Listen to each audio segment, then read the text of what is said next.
ఇప్పుడు మనం అసెంబ్లీ సమావేశాల ముచ్చట చూద్దాం. సోమవారం సందే స్టార్ట్ అయినాయి కదా. గవర్నర్ సారు స్పీచ్ ఇచ్చిండు. ఇక గా స్పీచ్ ఎంత చక్కగా ఉన్నదో జనమంతా చూసిరు. ఇక గవర్నర్ సారు స్పీచ్కు ధన్యవాదాలు చెప్పే తీర్మానం మీద చర్చ నడిచింది. అది ఎట్లా నడిచింది, ఏంది కథ అరుచుకుందాం రారి. నిజంగా అసెంబ్లీలో కేటీఆర్ సారు చెయ్యిపాటి ప్రభుత్వాన్ని దుమ్ము దులిపిండొల్లా సర్కారు చేస్తున్న పాపాలను, గవర్నర్ ప్రసంగంలో ఉన్న అబద్ధాలను అసెంబ్లీ సాక్షిగా బయట పెట్టిండు.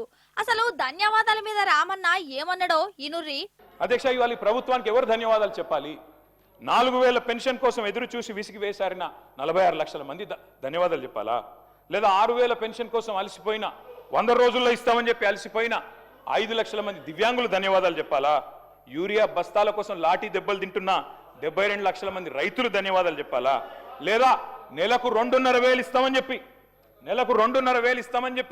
1,68,00,000 మంది ఆడబిడ్డలకు మీరు ఏదైతే వాగ్దానం ఇచ్చారో మరి వారు ధన్యవాదాలు చెప్పారా? ఎవరు చెప్పాలి అధ్యక్ష? 4,000 నిరుద్యోగ భృతి అన్నారు, 2 లక్షల ఉద్యోగాలు మొదటి సంవత్సరంలో ఇస్తామన్నారు. మరి ఆ నిరుద్యోగ సోదరులు ధన్యవాదాలు చెప్పాలా? డిఏలు రాక, పిఆర్సీ లేక, బెనిఫిట్స్ అందక నరక యాతన పడుతున్న 10 లక్షల మంది ఉద్యోగులు, పెన్షన్దారులు, అవుట్ సోర్సింగ్ వర్కర్లు వారు ధన్యవాదాలు చెప్పాలా? అంతే కదా. మరి ఈ ప్రశ్నకు సర్కార్ కాడ బదులున్నదా? మరి చెయ్యిపట్టి 2.5 ఏళ్ల పాలనలా ఏం చేసిందంటే అధ్యక్ష, 3 ముక్కల్లో ఈ 2.5 సంవత్సరాల పరిపాలన గురించి చెప్పాలి అంటే ఎగ్గొట్టు, కూలగొట్టు, చెడగొట్టు. హామీలు ఎగ్గొట్టు, కట్టిన వాటిని కూలగొట్టు, ఉన్న పథకాలు చెడగొట్టు. ఏమున్నది అధ్యక్ష ఈ 25 నెలల్లో చెప్పుకోవడానికి? బాకీలు, బకాయిలు, డైవర్షన్లు, కమిషన్లు, బుల్డోజర్ల చప్పుళ్ళు, బూతుల మూతలు, ఆల్ టైం రికార్డు అప్పులు, క్యూ లైన్లలో చెప్పులు, 420 హామీల ఎగనామాలు, 3.5 కోట్ల మందికి పంగనామాలు, నోటిఫికేషన్లు నిల్లు, లూటిఫికేషన్లు ఫుల్లు, చెక్ డ్యాముల పేల్చివేత, అడుగడుగున అణిచివేత, క్రెడిట్ శౌర్యం, భూముల బేరం, స్కాముల కలకల, స్కీముల వెలవెల, రైతన్నలకు బేడీలు, నిరుద్యోగులపై లాఠీలు, ఫిరాయింపుల కంపు, బస్సు ఛార్జీల వాయింపు, ఫుడ్ పాయిజన్ చావులు, ఫుట్బాల్ సరదాలు, గల్లీల్లో చెత్తకుప్పలు, ఢిల్లీలో విమానయాత్రలు, మాటలు దడేల్, చేతలు తుపేల్, దరఖాస్తులు, దండాలు, దఫ్తర్లు. అధ్యక్ష, ప్రజాపాలన అధ్యక్ష పేరు 1వ సారి, 2వ సారి, 3వ సారి అని 3 సార్లు అప్లికేషన్లు తీసుకున్నారు. 1,25,00,000 మంది అప్లికేషన్లు తీసుకున్నారు అధ్యక్ష. పేదలి ఏడవైనాయి అధ్యక్ష దరఖాస్తులన్నీ? గల్లంతైనాయా? గాల్లో వరదల్లో కొట్టుకపోయినాయా? ఎఫ్ఎస్ఎల్ అగ్ని ప్రమాదంలో కీలకమైన కొన్ని ఆధారాలతో పాటు ఇవి కూడా కాలిపోయినాయా? ఇక ఉద్యోగాల మీద సర్కార్ ఆడిన అబద్ధాలు ఎట్లున్నాయో రామన్న మాటల లీనుర్రి. 67,000 ఉద్యోగాలు ఇచ్చామని ముఖ్యమంత్రి గారు ఏ సభలో అయినా చెప్తా ఉంటారు.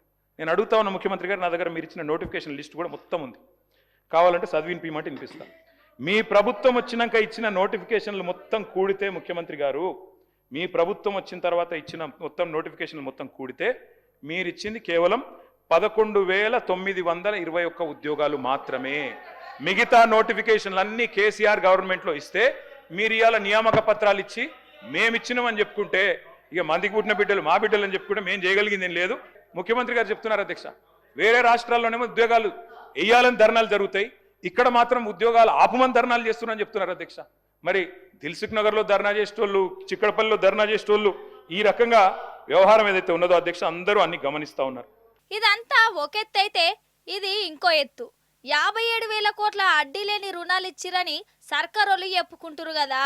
ఈ రుణాల మీద చిన్న ముఖ్యమంత్రి బట్టి విక్రమార్క సార్కు రామన్న సవాల్ చేసిండు. గౌరవ డిప్యూటీ సీఎం గారు ఒక మాట అన్నారు అధ్యక్ష, 40,000 కోట్లు కాదు 57,000 కోట్లు వడ్డీ లేని రుణాలు ఇచ్చామన్నారు. అంతేగా సార్ మీరు చెప్పింది? 57,000 కోట్ల వడ్డీ లేని రుణాలు ఇచ్చామని ఆన్ రికార్డ్ ఇప్పుడు డిప్యూటీ సీఎం చెప్పారు. Sir, I challenge the honourable deputy CM. ఆయన చెప్పిన మాట వాస్తవం అయితే, 57,000 కోట్ల వడ్డీ లేని రుణాలు ఇచ్చిన మాట వాస్తవం అయితే ఆర్డర్ కాపీ చూపెట్టమనండి, ఇక్కడే రాజీనామా చేసి నేను శాశ్వతంగా, లేదంటే వారు రాజీనామా చేయాల్సి, తప్పుడు ప్రచారం చేసినందుకు, సభను తప్పుదోవ పట్టించినందుకు వారు రాజీనామా చేయాలి. ఎక్కడిచ్చారు అధ్యక్ష 57,000 కోట్ల వడ్డీ లేని రుణాలు?